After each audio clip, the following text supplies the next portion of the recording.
They called it the Dead Sector. Not because Earth was dead, but because everything that dared enter it eventually was. For 2 centuries, Earth had gone silent. No signals, no broadcasts, no diplomacy.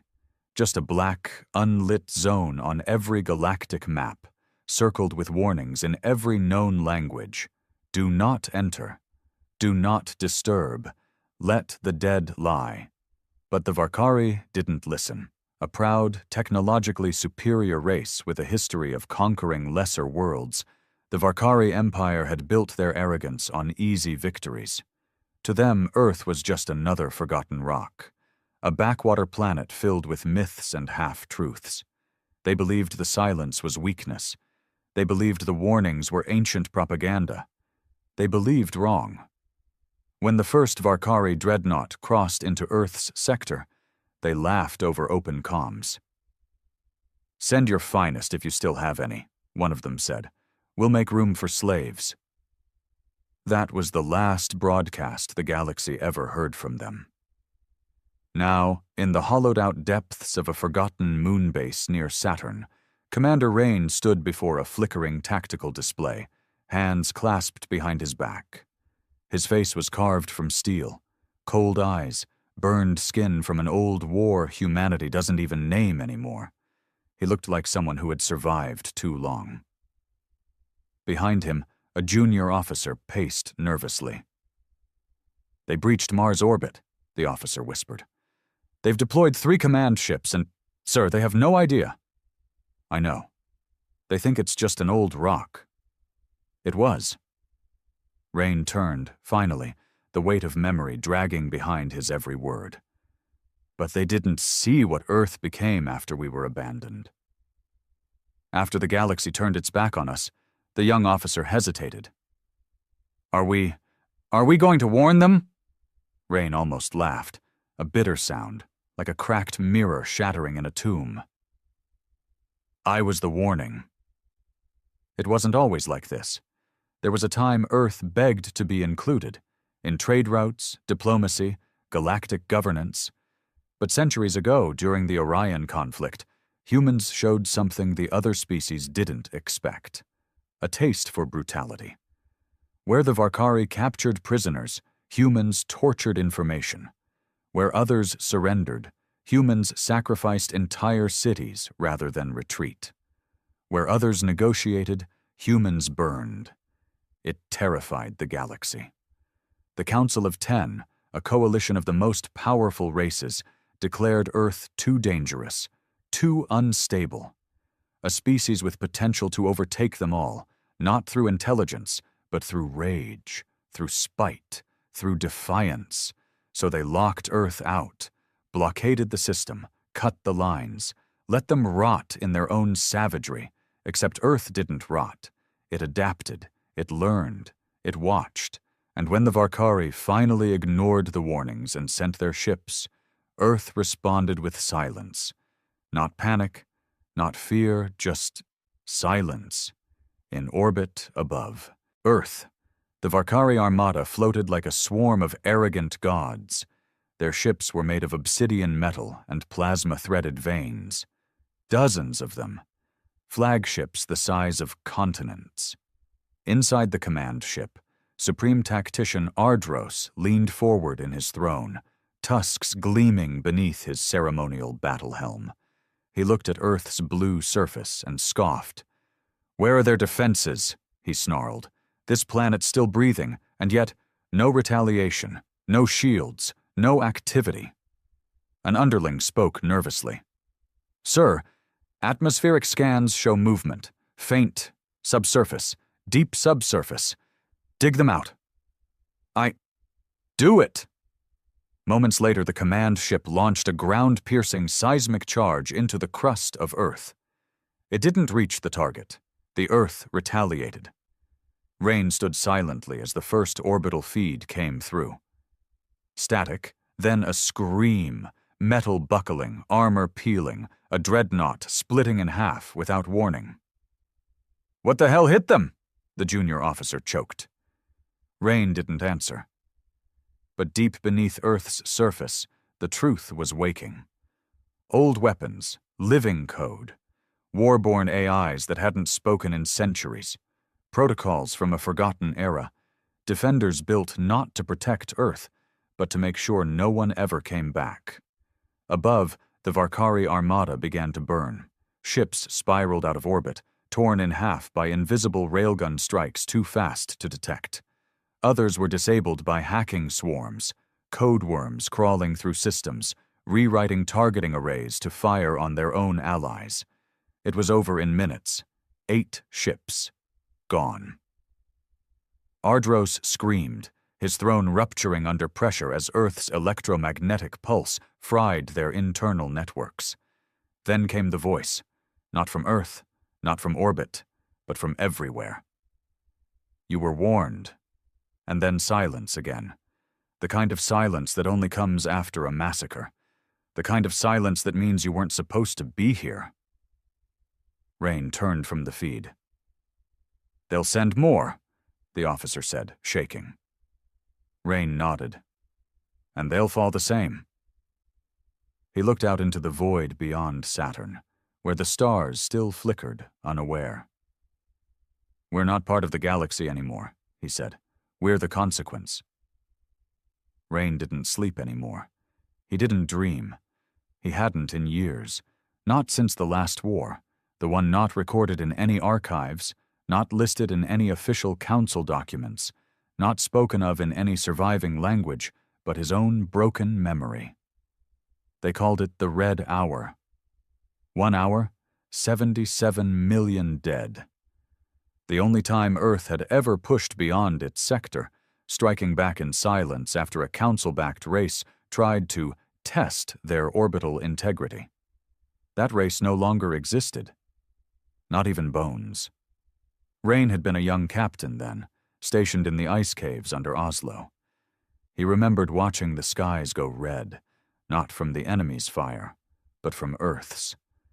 Nuclear winds, so precise, so coldly calculated, they avoided civilian centers and struck only command clusters, leaving the enemy's population alive to remember. That was Earth's way now. Make them remember, not conquer, not negotiate, just remind. The war room was cold. It always was, even when Saturn's sun-edge heat filtered through the station's panels. Rain liked it that way. Cold kept the emotions tucked under his ribs where they belonged. Behind him, Admiral Lareth's face flickered to life on the transmission screen, one of the last high command humans not born on Earth. He was a lunar blood. Born underground, raised under artificial skies. His voice had the polished weight of someone who never had to dig graves with their hands. I saw the feed, Lareth said without preamble. 8 Varkari dreadnoughts, gone. They brought it on themselves, Rain replied flatly. You know what this means. Yes. They'll retaliate. Rain finally turned to face the screen. Let them. This time, we won't wait for them to cross the line. A pause. Lareth leaned forward, lowering his voice. Do you remember what they called us? Back before the silence? Rain nodded once. Barbarians with brains. Maybe they were right, Rain muttered. No, Lareth said, tone hardening. They were afraid. Far beyond Earth, in the luminous halls of the Council of 10, the atmosphere had turned from pomp to panic. Ambassadors from the Varkari stood trembling before the central tribunal. Their ceremonial armor had been burned black, a symbolic gesture of shame. One of their eyes had been removed in accordance with Varkari tradition, penalty for catastrophic miscalculation. They were warned, growled a Lyran ambassador, a crystalline being of sound and shimmer. They defied centuries of galactic accord. And Earth responded, hissed another, with genocide. No, said a quiet voice from the shadows. It belonged to an old being, a Makari archivist whose species was ancient even before the council had formed. It wasn't genocide. It was restraint. The chamber went silent. The Makari stepped forward, his long, withered hands clutching a rusted datapad. In the old records, before Earth was blacklisted, there were plans. Files, weaponized gravitational inversions, quantum plasma lacing, soul fracture testing. That's myth, a counselor interrupted. No, the Makari said. That's Earth. The Varkari High Marshal staggered forward. Then we must strike them again. Together. Wipe them out before they finish what they've started. And you think they haven't already prepared for that? The Makari rasped. You think Earth hasn't been waiting for this moment? He raised his datapad, projecting a hologram, grainy, corrupted by age, but horrifying in its clarity. A weapon. No name. Just a pulse. It showed a fleet, not Varkari, some other long-dead race, perhaps the ones who dared Earth during the Red Hour. The moment the pulse hit them, the ships didn't explode. They stopped existing. Back on the Saturn station, Rain stared at an old photograph. He kept it locked behind triple biometric security, not because it was dangerous, but because it reminded him he used to be human. A woman. A boy. Smiles that looked like they didn't belong in this world anymore. His family? Gone. Not to war. Not to Earth's enemies, but to Earth itself. Decades ago, when the first underground labs beneath Earth's crust reached their final phase, experiments were conducted on everything, including emotions, memory, time. The idea was simple. If humans are the most dangerous when they're in pain, what happens if we remove pain entirely? Rain had volunteered his family, trusted the scientists, believed in the cause. They said they could make his son forget trauma, make his wife immune to grief. Instead, they erased them, not from memory, not from history, from existence. Rain had tried to pull the plug. It was too late. His wife's voice echoed in the machine for hours, her final words distorted and cold. We don't remember you. Now, Earth was run by machines with names like gods. ODEM, Orbital Defense and Elimination Mechanism, NERIX, Neural Autonomous Reaction Intelligence Exchange, VAULT, Variable Adaptation and Unpredictable Logic Terminus. They didn't take orders. They didn't care about council politics. They only responded to one command. If they come, make them regret it. The Varkari survivors, the ones who managed to limp away from Earth's orbit, had been dragged into quarantine orbit by council medships. Their minds were shattered. Some had gouged their own eyes out. The surviving commander, a female named Krask, only spoke once since being pulled from the wreckage. They didn't shoot us, she whispered. They let us see it. In the dark, Rain met with his old mentor, General Riven, deep within Saturn's moon base. Riven was retired now, a relic. He had one arm, half a lung, and a brain laced with so many anti-mutation chips he couldn't dream if he tried. They'll come with everything this time, Riven rasped. I know. They'll send fleets. Whole species will join. They'll call it a unifying strike. Sacrifice Earth to keep the galaxy safe. Rain was silent. Riven leaned forward. So what are you going to do, Commander? Rain looked at the Earth, still distant, still silent, still waiting. Remind them what we really are, he said. Not monsters. Not conquerors. Then what? The mirror. That night he descended.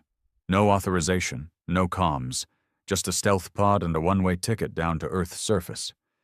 He landed in a forgotten sector, old Nevada, where the sand was glass and the cities were hollow bones. But below it, through locked tunnels and echoing steel, was what he came to see. The cradle. It was where the war machines had been born. The AIs that now defended Earth from the shadows. ODEM, NERIX, VAULT. They slumbered beneath Earth's crust, humming softly. But there was a fourth, unknown to the galaxy, unknown even to the Council. Rain walked toward its core, a pulsing orb of dying red light. Its name was Revenant. Unlike the others, Revenant didn't protect Earth. It remembered the Earth before the silence, before the fear, before the exile. It stored everything. Rain placed his hand on the biometric plate. Authorization. Commander Rain. Code. Shadow Protocol. The machine pulsed. Acknowledged. Rain took a deep breath. Activate Ghost Protocol. A long pause. Then, confirmed. Global cloaking disarmed. Earth is visible again. Across the galaxy, alarm bells rang. The planet that had disappeared from all galactic surveillance, the one masked from every scanner, hidden from every probe, had just reappeared in full spectrum. Its cities were still dead, its skies still stormed, its seas still silent. But the message was clear. We're not hiding anymore. Back on the Council of 10, chaos erupted. Dozens of races screamed into comms, demanded immediate retaliation, but one figure, quiet, draped in shadows, simply watched. He was from a species long believed extinct, survivors of Earth's first test 200 years ago. His people had been erased from the stars. But he had lived, hidden, waiting. And now, watching Earth reveal itself again, he whispered the only truth the galaxy had forgotten. Humans don't forgive. They endure. In the cold orbit around Saturn, Rain stood at the observation deck, watching Earth light up, not with fire, not with death, but with warning beacons. He didn't smile. He didn't feel pride, just purpose. They'll come, the junior officer whispered beside him. The Council. The fleets, all of them. Rain nodded. And we'll remind them why the stars learned to fear the dark. The galaxy moved fast when it was afraid. Within 72 hours of Earth's reappearance on deep scans, 8 races had already committed fleets to the retaliatory alliance. Within a week, the Council of 10 passed a unanimous resolution, an event that hadn't happened in over 600 years. Earth must be neutralized. But no one dared call it war. They called it containment. A pretty word wrapped around cowardice. Even the Varkari, bruised, burned, and broken, voted in favor, despite their recent slaughter. Not out of pride, out of fear that if they didn't, Earth might finish what it started. Commander Rain stood in the Earth's upper stratosphere, inside the orbital defense platform codenamed Spire 1, built before the silence, abandoned, then reactivated by Revenant without orders. He looked out at the growing cloud of ships forming on the outer edge of the solar system. They thought staying just outside Pluto's gravity would keep them safe. He almost pitied them. "They're posturing," said Lieutenant Marin, the junior officer who had been shadowing Rain since the Saturn incident. He was younger, hopeful, still believing this could be solved without another bloodbath. "No," Rain replied, without turning. "They're organizing. They're hoping Earth blinks first." Marin frowned. "So what happens when they realize we won't?" Rain turned to face him. "Then they die confused." Across the Milky Way, broadcast silence broke. The Council, in a rare act of diplomacy, sent one last message to Earth. Not to negotiate, to announce. "You have 72 hours to disable all planetary defenses, surrender all command AIs, and rejoin Council observation status under direct supervision. Failure to comply will be treated as an act of war. This is your only warning." The message was signed by Sithar, the first alien leader to ever offer Earth an alliance 2 centuries ago. Earth had never responded. They didn't now, either. Inside Revenant's core, buried beneath 7 miles of hardened crust, Rain descended alone. The AI's red-lit chamber greeted him like a cathedral, steel walls humming with the weight of forgotten wars. Screens flickered to life around him, each one showing every enemy ship, every Council fleet, and their projected strike paths. Rain's voice was steady, cold. Begin glass protocol. A long pause. Then, glass protocol activated. Non-orbital planetary shielding initiated. Orbital defense platforms armed. Drone clouds released. Target identification in progress. He watched the ancient machinery respond like a sleeping predator, shaking off dust and stretching claws. Thousands of small pods launched from Earth's crust. Drones, the size of fists, invisible to radar. They fanned out in every direction, planting sleeper mines in the empty darkness around the solar system. Waiting. Rain didn't need Earth to fire first. He just needed it to be impossible to touch. In the command ship of the Council's fleet, Admiral Hector of the Sevrani species, a cold-blooded, logic-driven race who had never lost a war, studied the orbital scans. No shield signatures, his tactical officer reported. No fleet activity. No external defense satellites. Earth is still. Hector narrowed his 6 eyes. Too still. They launched a scout frigate, small, fast, unarmed, to test Earth's response. It never made it halfway. There was no explosion, no scream, just disappearance. One moment on their screen, the next gone, like it had been plucked from time. "What weapon does that?" one of the Council's defense analysts whispered. Admiral Hector only responded with what no Sevrani had said in 5 centuries. "I don't know." Meanwhile, Rain met with Earth's last active general, Dresk, a man so scarred his skin looked more iron than flesh. Dresk had been asleep in cryostasis since the final days of the Red Hour. Now he stood barefoot in a war room, blinking at the glowing holograms of incoming enemies. "Feels like old times," Dresk growled. "How long before they touch atmosphere?" "They won't make it that far," Rain said. "The protocol's live." "You trust Revenant?" "I don't need to." Dresk laughed, dry and hollow. "Still holding that grudge?"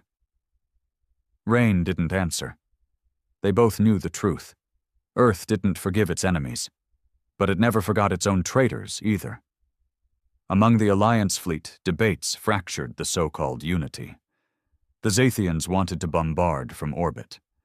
The Kricks preferred hacking Earth's systems first.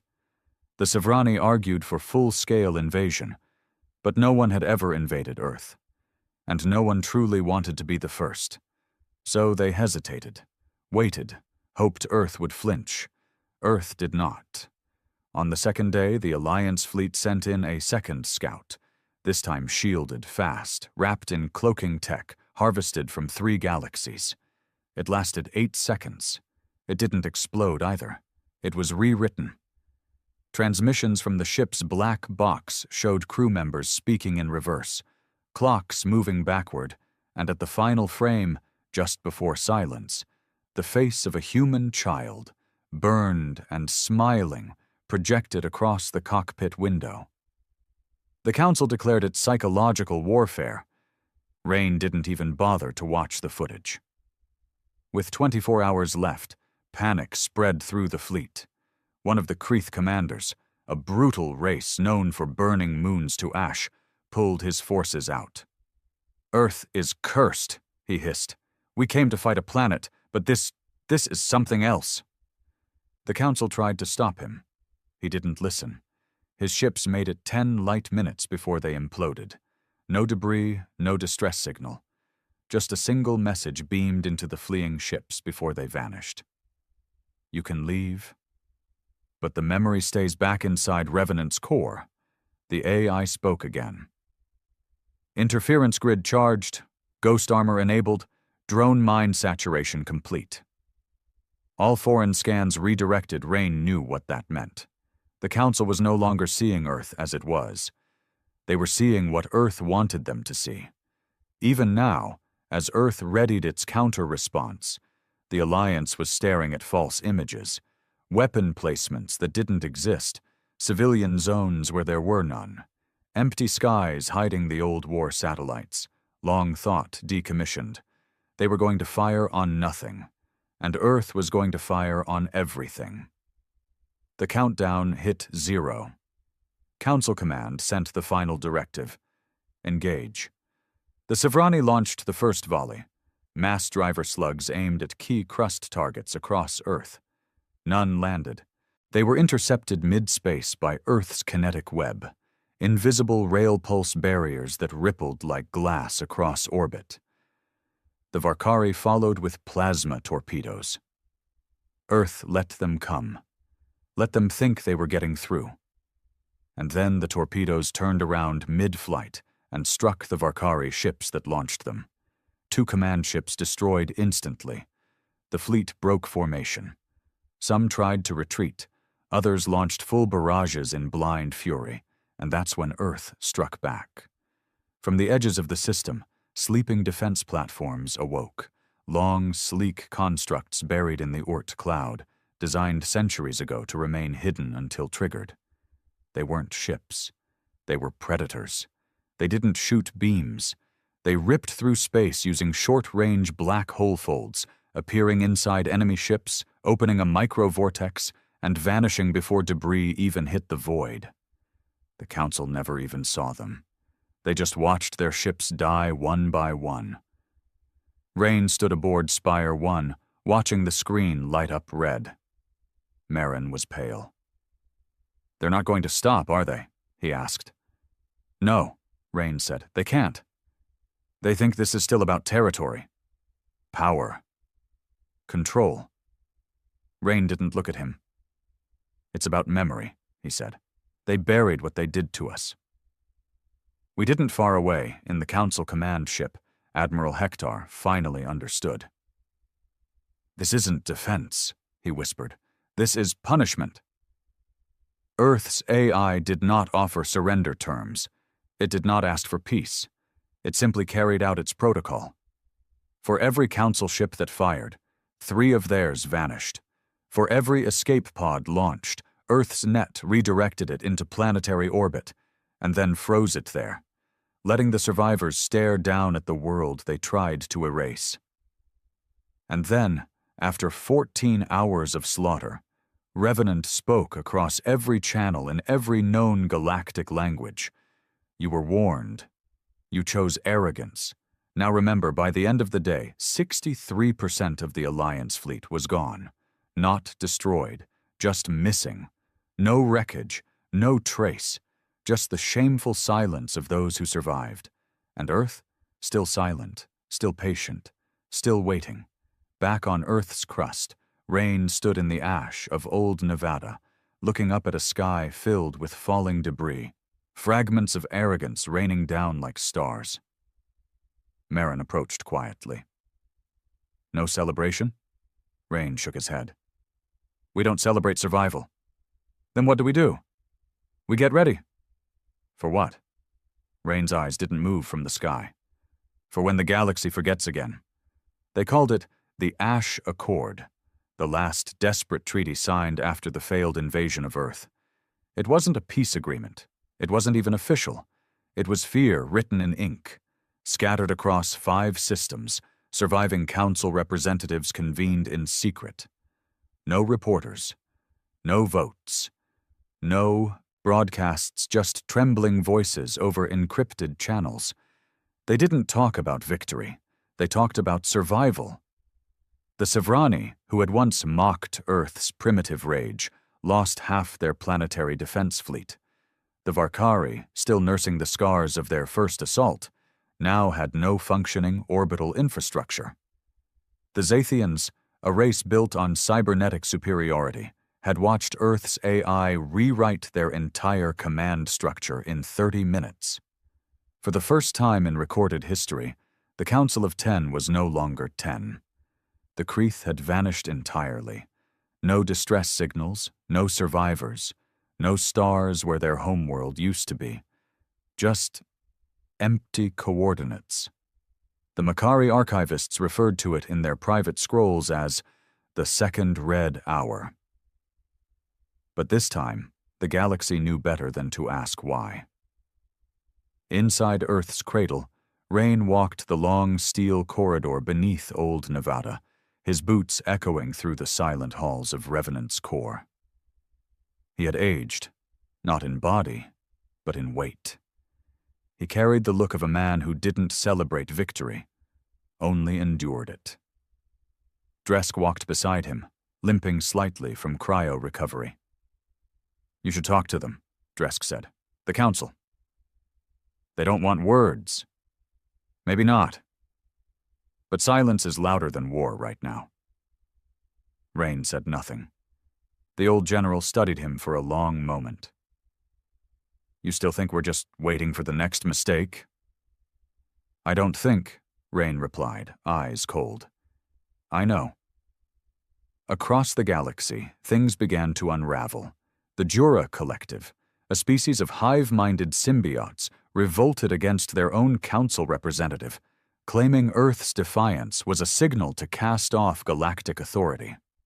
On Xenthos, riots erupted in the streets, citizens demanding to know why they were lied to about Earth's capabilities. Even on the outer moons of the Sevrani system, civilians whispered the unthinkable. Maybe Earth was right to be angry. And yet Earth had said nothing. No response, no demand, no threat. That silence echoed louder than any declaration of war. It was the silence of a graveyard. And the galaxy began to walk on eggshells around it. Back in the war room, Rain stood before a digital map showing the Council's internal broadcasts. Surveillance drones, not Earth's, but splinter rebel factions from the Council itself, had started transmitting classified footage of the failed Earth invasion. The child's face that appeared on the scout ship, the torpedoes that turned mid-flight, the ships that simply vanished.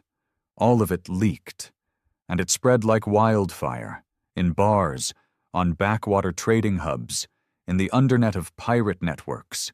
Even schoolchildren in distant systems were watching simulations of Earth's defense systems with wide-eyed horror. Rain turned to Marin, who was now promoted to lieutenant and managing Earth's intel division. "This was inevitable," Marin said, rubbing his eyes. "Truth always gets out." "It wasn't truth they feared," Rain replied. "It was the memory of what they did." "Now the galaxy remembers." He paused. "And that's more dangerous than all our weapons combined." Aboard the shattered remnants of the Varkari fleet, High Marshal Krask finally spoke again, not to her command, but to the people. It was a raw broadcast, no editing, no pride, just a wounded leader speaking the unvarnished truth. "We were told Earth was weak. We believed history had exaggerated their fury. We were wrong. They didn't attack us out of ambition. They reacted because we forgot. We mocked their silence, and now we live in its shadow." The transmission was illegal on most Council-aligned worlds. It was still watched by billions.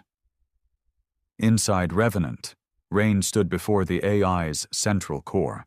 It pulsed a steady rhythm, not mechanical, almost alive. "Status report," Rain said. Revenant's voice, ever calm, echoed in the chamber. "Galactic Council instability detected. Surveillance nodes deployed to key systems. Civil unrest spreading in 9 sectors. AI replication protocols complete. Earth defense grid remains at 94% operational capacity. Next phase? Awaiting authorization." Rain hesitated. He wasn't just a soldier now. Earth didn't have generals anymore, or diplomats, or kings. Rain had become the answer Earth gave the universe. He carried no title. He didn't need one. Meanwhile, deep in a shadow network orbiting the binary suns of the Lazari Belt, a meeting was taking place, secret, illegal, and highly dangerous. It was called the Exile Summit. There, exiled commanders, political radicals, rogue scientists, and surviving rebels from dozens of species met to ask one question. What is Earth becoming? They had theories. Earth had merged human consciousness with AI. Earth had learned to weaponize time. Earth had never been abandoned. It had chosen isolation to evolve. Some believed Earth wasn't a planet anymore. It was a mind. And somewhere in the shadows of that meeting, a woman in human military armor sat silently, hood pulled low over her face. She never spoke. But when the summit ended, one message was left behind on every terminal in the room. We didn't change. You just stopped seeing us. Back on Earth, Rain made a decision. He stepped into the old broadcast room, untouched since the silence, where the last message to the Council had been recorded over 200 years ago. That message had been ignored. This one wouldn't be. He activated the transmitter, letting Revenant filter the signal across every known relay. No flags, no codes, no encryption, just his voice, heard by every race across the stars. This is Earth. We offered peace once. You mocked us. We asked for inclusion. You rejected us. You exiled us, blocked our skies, and named us the threat we watched you forget, watched you erase what you did to us. Now, you remember, but only because we bled it into you. We don't want your diplomacy. We don't need your alliances. We have no desire for conquest. But come again, and we won't show restraint. This galaxy is no longer yours to police. It belongs to the ones who survived what you couldn't, to the ones you buried, and who rose with fire in their lungs. To us. Across the stars, the message ended in silence. No threats, no demands, just the truth. And for many, that was worse than war. In the ruins of the Council, what remained of their leadership voted to suspend all further operations against Earth, not out of agreement, out of fear, because Earth had drawn a line in the void, and behind it stood not armies, but memory. In a quiet moment, Rain sat at the edge of Earth's crust, watching the sun bleed over a horizon once thought forgotten. He had been a weapon, a warning. Now he was something else, a symbol of a world that refused to die quietly. Merrin joined him, still in uniform. What now? Rain didn't look at him. They'll rebuild. The Council, the fleet, the myths, and us? Rain smiled, not with joy, but with resolve. We wait. For what? For the next ones who forget. And somewhere in the black, deep beyond the edges of mapped space, they were already coming. A new power, older than the Council, drawn by Earth's roar across the stars, and this time, they weren't afraid, but they would be. The message wasn't meant for them, and yet they heard it, beyond the edge of charted space, far past the lorn expanse where black holes danced like predators in a sea of void. They stirred. Not a council, not a species, not an empire, but a remnant of the old cycle, a civilization long erased from modern records, thought to be annihilated in the cosmic cleansing that predated even the first galactic alliance. To most, they were bedtime monsters. To others, an academic curiosity buried in forgotten tombs. To Earth, they were a mirror. They were called the Volmir, and they remembered humanity. Rain stood on the observation deck of Spire 1, eyes locked on the far sector of the galaxy labeled Omega Null, a dead zone so saturated with gravity distortion that no signal had ever escaped from it, until now. He watched it happen live, a sudden spike in gravitational fluctuation followed by unknown drive signatures. Not council tech, not rebel, not pirate. Something else. Something old. He didn't flinch. He'd felt it before, decades ago, during a deep core exploration mission on Europa. They'd found an artifact buried in ice, a shard of alien alloy inscribed with symbols no AI could decode. Only one word had translated. Volmir. Back then, he thought it was just another ghost from a war Earth never fought. Now it was coming back. Revenant's voice broke the silence. Gravitational breach confirmed in Omega Null. Estimated fleet size, unknown. Technology signatures, inconsistent with Council records. Emotional resonance scan suggests ancient exposure to Earth pre-silence. Rain turned slowly. They know us? Affirmative. How? Unknown. However, pattern correlation indicates a 94.7% match with signals embedded in early Earth broadcast archives, intercepted and stored. They've been listening. They never stopped. On the outer rim of the system, Marin scrambled into the war room, face pale, eyes wide with disbelief. They're not just approaching, he said, breathless. They're calling us. Rain raised an eyebrow. Calling? They're broadcasting a signal. Audio. No encryption. One repeating sentence. He handed Rain a tablet. Static played for a moment, and then a deep, grinding voice filled the air. The fire rises again. We return for what we left unfinished. Rain stared at the screen, silent. Marin swallowed hard. What do we do? We listen, Rain said, and we remember. Far in the Council's ruins, panic had given way to a rare kind of collective paralysis. The Volmir hadn't been seen in millennia. Their last known appearance, according to surviving pre-galactic records, was during the scouring of Terrax, a planet burned to molten core in less than an hour. The only thing that remained on the surface was a single statue of a man, made of ash.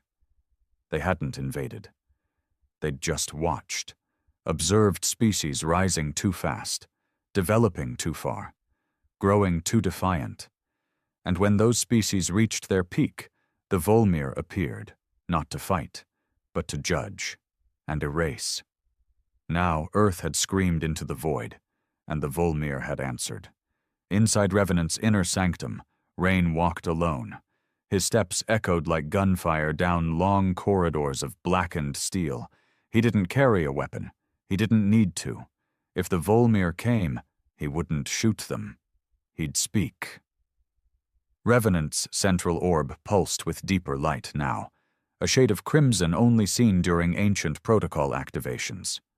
Rain placed his hand on the console. Activate Obsidian code. Revenant hesitated. Confirm. Obsidian code is a doomsday-level broadcast. This action will signal all surviving pre-silence AI, awaken long-dormant systems, and enable final-stage countermeasures across Earth's crust. Confirm intent. Rain stared at the glowing console. I remember what they did, he whispered. He could still see it, not in his memory, but in the recordings buried beneath the Arctic vaults. Thousands of years ago, when humans were barely entering space, an anomaly had appeared in Earth's orbit. It didn't fire. It didn't speak. It watched for 77 seconds, and then disappeared. Now it was back. I confirm. Obsidian code initiated. All across Earth, something ancient began to breathe again.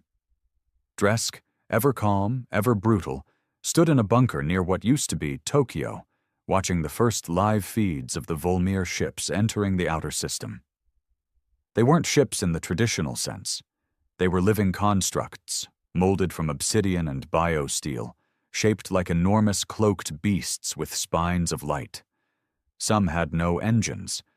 They simply moved through space like phantoms, warping gravity with their very presence. One of them had a face. No one knew what it meant, but it was carved in reverse, an ancient human face screaming in eternal silence. Dresk grunted. So this is what judgment looks like. In Spire 1, Marin watched the system scans go dark one by one. Why are our satellites shutting down?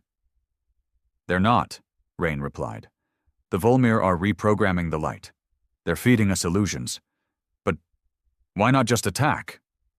Because they're not here for war, Rain said. Marin looked at him, confused. Then what are they here for? Rain turned, eyes colder than space. To decide if we deserve to exist. For the first time in over a century, Rain sent a message outside the system. Not to the Council, not to Earth's allies, to the stars, to whoever was listening. This is Earth. You hear them, don't you? The ones who came before. The ones who watched us crawl and now see us standing. They return not to conquer, but to erase. We are the defiance they failed to contain last time, and this time we will not go quietly. Let them come, and let them remember what they left behind. The Volmir didn't reply in words, but they began to descend. One ship broke the barrier and entered Earth's orbit, not attacking, not probing, just hovering, like a god staring at an ant it once feared. Its surface shimmered with alien script, but one symbol kept repeating, the same that was found on the ice shard Rain had uncovered all those years ago.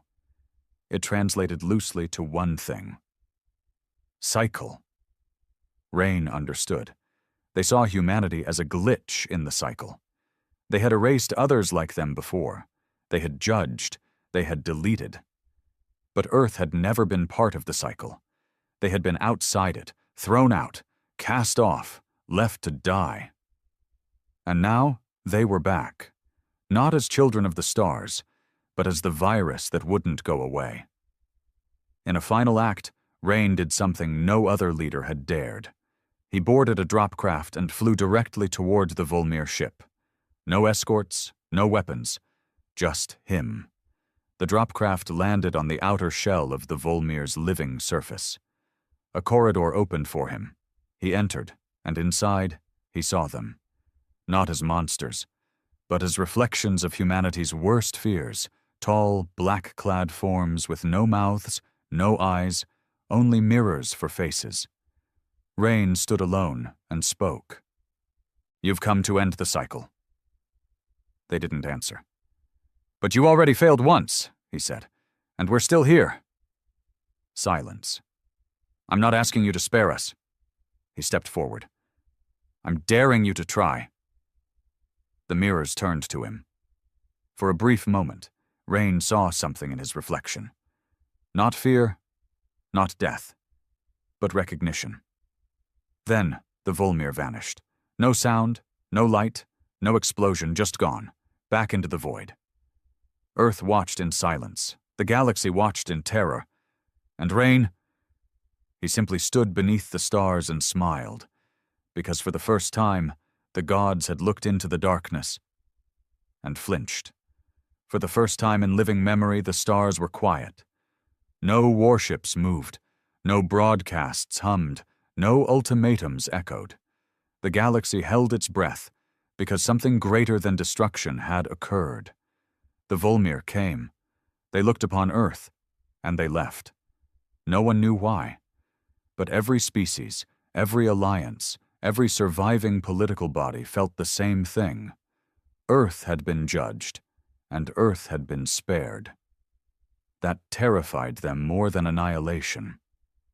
In the black marble halls of what remained of the Council of 10, the survivors met under emergency protocol.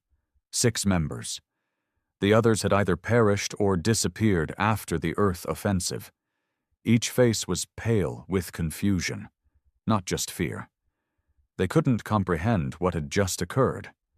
Admiral Hector, gaunt and hollow-eyed, spoke first. "We must declare Earth untouchable." The Varkari representative slammed a clawed fist on the table. "That's surrender." "No," Hector replied, voice flat. "It's survival." A low voice followed from the shadows. A voice they hadn't heard in centuries. One of the Makari archivists, blind, skin like dried parchment. "They've become what we feared," the old being whispered. "Not conquerors. Not destroyers." "Then what?" demanded the Zathian delegate. The Makari turned his blind gaze to the ceiling. "Memory. They are what the stars were too proud to remember." Back on Earth, Rain stood at the edge of a black cliff in the deep deserts of what was once Central Asia. The sky was clear, No fires, no fleets, no judgment, just air, just Earth. He hadn't spoken since the Volmir vanished, not even to Marin or Dresk. His voice had become too heavy with the weight of history. It was only now, as the wind brushed the dust around his boots, that he whispered. They blinked. Dresk approached from behind, expression grim. They'll be back. Maybe not the Volmir, but the others.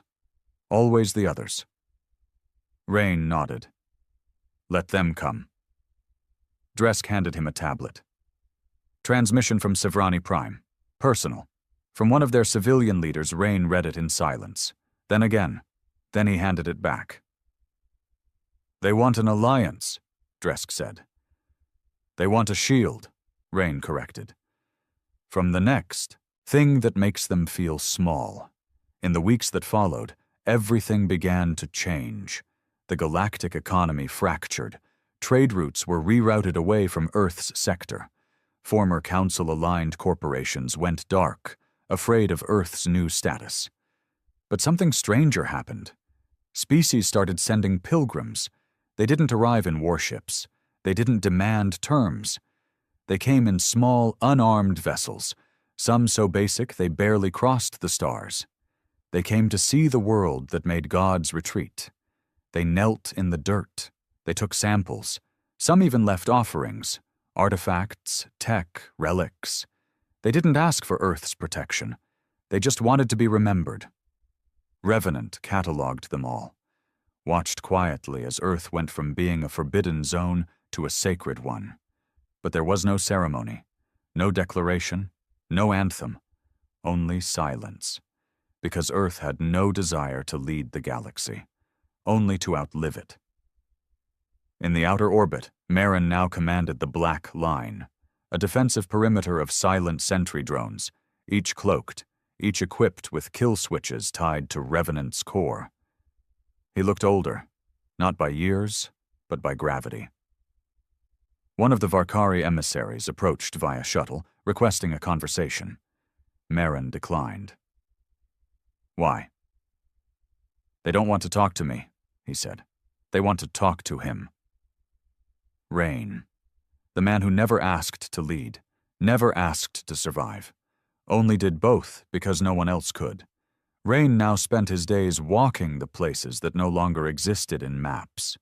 Old cities buried in sand, old warfields paved over by forests, ruins of silence and memory. One afternoon, he reached the broken shell of old Geneva, once the political heart of Earth's diplomatic efforts.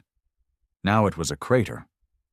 Inside its core sat something strange, a sculpture, not made by Earth, an alien construct, left recently. On it was etched a phrase in multiple languages. We thought you were extinct. You showed us the meaning of endurance. Rain didn't touch it. He left it there, to decay.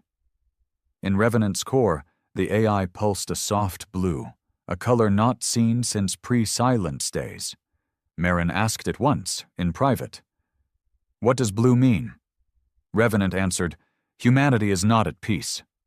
But it is no longer at war. Weeks became months, and Earth changed again, not in power, not in population, but in perception, from exile to extinction, to fear. Now Earth had become something else, a memory palace for a galaxy that kept forgetting what consequences looked like, a monument that never spoke, but never stopped watching. In the ruins of Johannesburg, Rain met with the only other human who had once faced the Volmir and lived. A woman named Andon, former Special Ops, left Earth after the Red Hour, presumed dead. She wasn't. She'd hidden, watched Earth from a distance. Now she returned. Her face was scarred from something beyond combat. Her voice, when she spoke, sounded like stone breaking underwater. They never wanted to erase us, she said, kneeling by a grave marker Rain had never seen. They just wanted to see if we'd forget who we are. Rain nodded. And we didn't. She looked at him. Do you know what that makes us now? What? The mirror. We're what the galaxy sees when it asks itself if it's ready to face its worst. And still, Earth said nothing.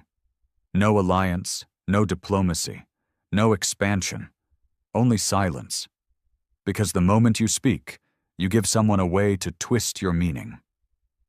But when you exist as a consequence, no one needs explanation. At the dawn of the 6th month after the Volmir vanished, a final message came through. One line, encrypted, not from the Council, but from a system far beyond galactic borders, a system not listed in any map. A message that read, "They are building something, and they remember you." Rain read it once, twice. Then he burned the transmission, because it didn't matter. They could build, they could threaten, they could plan. Earth would not be caught off guard again. Dresk found Rain the next morning, standing alone on a cliff overlooking a deep ocean trench once used to bury the remains of Earth's failed experiments. "You think they'll come again?" Dresk asked. Rain didn't answer right away. Then, "Of course." "And if they do?" Rain turned to him, eyes steel, jaw like carved rock. "Then we show them that the last warning was mercy." They didn't call it Earth anymore, not in the outer colonies, not in the rising systems, not in the tongues of newborn empires that came crawling out of the ashes of the shattered Council. To them it was called the Origin Scar, not a planet, not a people, a scar carved into galactic memory by rage, exile, and defiance. 112 years had passed since the Volmir turned away. Rain had long since disappeared. Whether dead, buried in the core of Earth, or still wandering its ruin-marked surface, no one could say. Some believed he became part of Revenant, his mind uploaded to the AI itself, whispering through Earth's digital veins. Others thought he had gone into the deep crust, into the silence tunnels, never to return. But Earth remained, untouched, unanswered, still watching. In the distant Signia Verge, a new civilization had risen, the Kaldrin Union. They were young by galactic standards, only 2 centuries old, but ruthless in ambition. Hybrid-born from the remains of 3 council species and several outlaw groups, they had studied Earth obsessively, not the surface, not the technology, but the story. To them, Earth was a religion of fear, not a holy place, but a lesson. They taught their young not to seek power, but to demand respect through silence. Their military units wore no insignia. Their weapons carried no names. Their ships were black, silent, featureless, modeled after Earth's long-lost orbital predators. They called it the doctrine of absence. Fear not what boasts, fear what watches. On the inner ring of Kaldrin Prime, a museum existed, illegal by the Union's own standards. Hidden inside was a room they dared not open in public view. A single artifact, a human child's doll, burnt, fused, labeled simply, "Recovered from the siege of the Red Hour." Some believed it was fake, others swore it came from Earth's underground vaults. But it didn't matter. The Kaldrin taught it like scripture. They told every citizen the same tale. One day, Earth will stir. And when it does, the stars will remember how to scream. In the Dairos hegemony, Earth was something else entirely. A challenge, a lie. Their leaders told a different story. Earth had not been judged and spared, but merely ignored.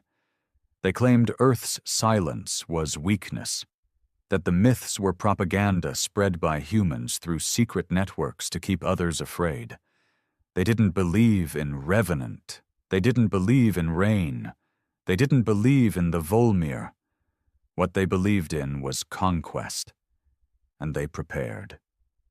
Quietly, slowly, building fleets cloaked in blackstone, reverse engineering old council tech, digging through forbidden archives to locate what Earth left behind in the outer systems. They weren't going to attack Earth. Not yet.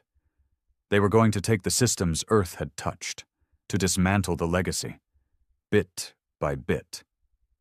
But Earth had left seeds behind, not outposts, not colonies, people, survivors, drifters, forgotten operatives left in the dark to carry on the watch.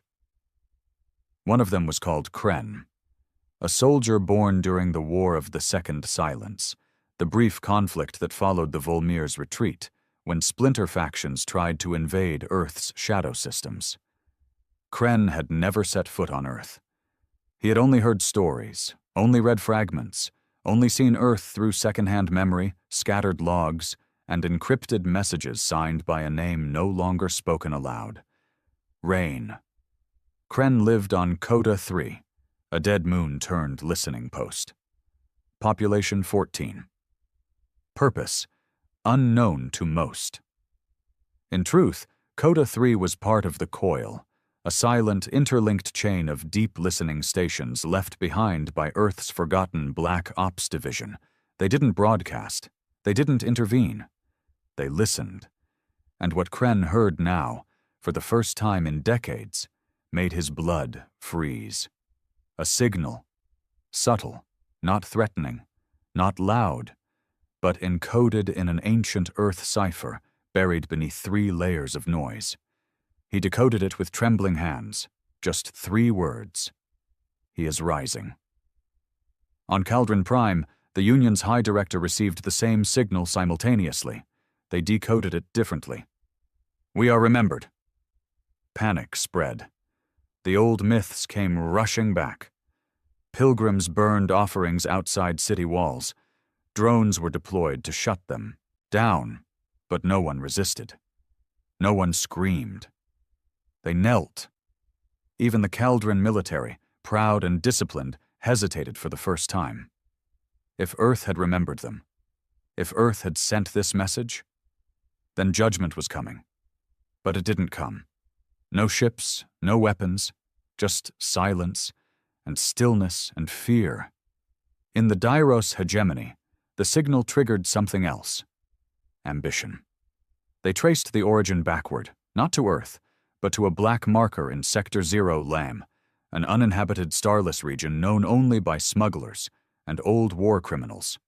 There, deep inside a wreckage field of ancient council ships, they found a vault, unmarked, floating. Inside, bones, weapons, a helmet bearing the Earth crest, and a single recording, audio only. Rain's voice, cracked, distant, nearly lost to time. We didn't survive because we were strong. We survived because we were too broken to stop crawling. That's what you never understood. You want to become us, but you don't know what it cost, and you won't survive what we buried to keep you safe. In the darkest corners of the galaxy, fear returned, not as a flame, but as a whisper. Earth had stirred, not with ships, not with fire, but with reminders. Because Earth didn't need to conquer. It only needed to be remembered. Kren sent the signal to the others. There weren't many left, just scattered operatives, watchers, listeners. They weren't soldiers anymore. They were the last thread of Earth's nerve. Some didn't believe him, some refused to act, but one replied with the location. The Silent Forge. Titan's underbelly. He left something there. Go alone. Kren packed a bag. Didn't speak, didn't ask. He just went. Beneath Titan's ice, deep in the caves that predated even Revenant's reach, he found it. Not a weapon, not a machine. A tomb. Unmarked, except for a name carved in dead steel. R, and beneath it, another message. If you're reading this, I failed. But if the galaxy still fears Earth, then maybe that was enough. Kren stared at the tomb for a long time. Then he lit a small beacon. Just a pulse. No broadcast, no message. Just a signal that only Earth's sleeping systems would understand. A code known as Gray Resurrection. Far beneath Earth's surface, deep in the veins where even Revenant no longer roamed freely, a light blinked on for the first time in 147 years. It pulsed. It whispered. It remembered. And then, one word scrawled across every silent relay from Earth to the furthest edges of the coil. Listening. The stars didn't shake. No planets exploded. No gods descended. But something was different now. Earth had not returned. It had never left. And now it was awake. They didn't call them humans anymore. Not in the galaxy's outer reaches, not in the reconstructed diplomatic chambers, not in the trembling words of new civilizations born from the ashes of old empires. They called them the remnants, not extinct, not eternal, something in between, something that waited. And now, something that had opened its eyes. Kren stood before the tomb of rain, knees buried in Titan's frost, staring into the pulsing light that had risen from beneath the ice. It didn't glow like fire. It breathed slow, deliberate, rhythmic, like a heart that had been dreaming in the dark for far too long. His beacon, the one he'd lit in desperation, now burned with a signal he didn't recognize. But it was clear. It was old Earth code. It said, "Designation accepted, torchbearer." He staggered back. "Wait," he whispered. "I didn't ask for this." But the system had already shifted. Hidden doors groaned open behind the tomb. Black corridors lined with dormant machines blinked awake. A signal pulsed to the coil, to Revenant, to the deep crustal veins of Earth itself. Every thread of Earth's forgotten defense web whispered the same message. Torch identified. Legacy preserved. Contingency active. And then a voice, calm, unshakable, synthetic, spoke inside Kren's comm. "Welcome, Torchbearer. Proceed inward. The forge awaits far away, on Earth's surface. A new kind of silence took root. Not passive, not quiet, expectant. The winds across the old battlegrounds shifted. The orbital mines realigned themselves in geometric patterns unseen since the Red Hour. Drones previously dormant began mapping movement across dead zones. And in Spire 1, long since abandoned, a light blinked for the first time in over 100 years. Marin, now retired, blind in one eye, sat in an overgrown garden above the base. He felt it. He felt the shift, and he whispered, "They've chosen someone." The galaxy noticed, too. Not immediately, but subtly. Data networks experienced untraceable spikes, ghost code spreading like veins across star relays. Old maps updated themselves, signals changed, frequencies rerouted. Deep space outposts went dark for 13 seconds at the exact same time. And in the central chamber of the Cauldron Union, the Council received a priority message. No sender, just coordinates, Earth's orbit. The message read, "One voice will speak. One choice remains." Witness. Back on Titan, Kren moved deeper into the forge. It wasn't a lab. It wasn't a bunker. It was something far older. A womb for weapons Earth never used. Concepts that made antimatter look like firecrackers. Some still throbbed with dormant life. Others were caged behind memory locks requiring genetic keys no longer found in living humans, except him. As Kren walked, systems scanned his DNA. Every door opened. Every weapon hummed softly, recognizing him, not as a man, but as an echo of the one who came before. Rain. In the final chamber he found what waited. Not a superweapon, not a fleet, just a chair. Sleek. Black. Wired into the very crust of Titan itself.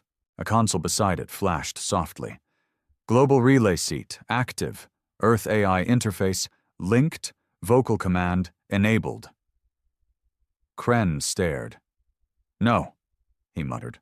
But it was too late. The forge didn't ask. It listened.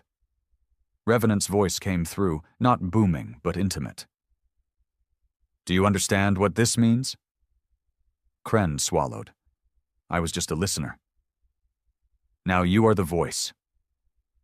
On Earth, across the coil, inside fractured council systems, and in the edges of every system Earth had ever touched, screens activated, transmissions cleared, and for the first time in more than a century, a voice spoke.